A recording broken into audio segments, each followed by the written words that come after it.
Hey, it's Shaggy, back with America's dirty little secret. We, in fact, are pretty dumb.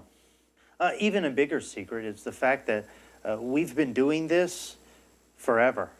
In fact, today we begin a salute to great moments of dumb throughout American history, with today taking a look back at the time Texas decided that being wrong was all right with them.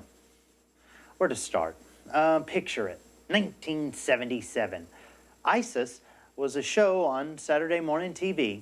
Coke was something you did and drank, and Texas was celebrating their very own Kimberly Toms winning Miss USA, as well as trying as hard as possible to not look like a complete pile of steaming manure over their treatment of the 1977 rape and murder of Linda Jo Edwards. Let me explain. Now, Carrie Max Cook was convicted for the 1977 murder and rape of the young woman, but that was a guilty verdict that got overturned when basically every single element in the case was proven to be completely and totally false. Now, at first, key witnesses started by recanting their testimony.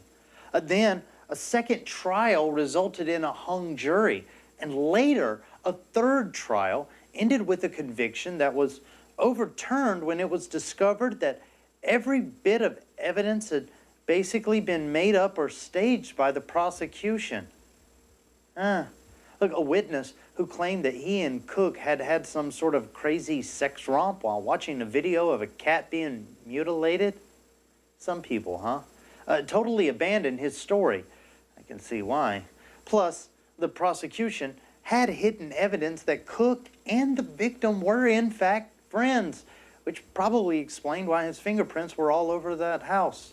It also turned out that the testimony of their quote-unquote star witness was as reliable as the Ford Pinto Country Square. He turned out to be a jailhouse informant who admitted to blaming Cook in exchange for promised reduced sentence. Well, just like that, in the first infomercials that were aired back in 1977, there's more. Look, they also discovered that the lead investigator had kept the murder weapon in his home for some crazy sort of reason nobody knows. Tons of evidence had been illegally destroyed, and oh yeah, one other thing. The prosecution hid the fact that someone else had actually been making death threats towards the victim months prior to the murder. Death threats, in case you wonder, kind of important when you're trying to establish motive in a murder case, right?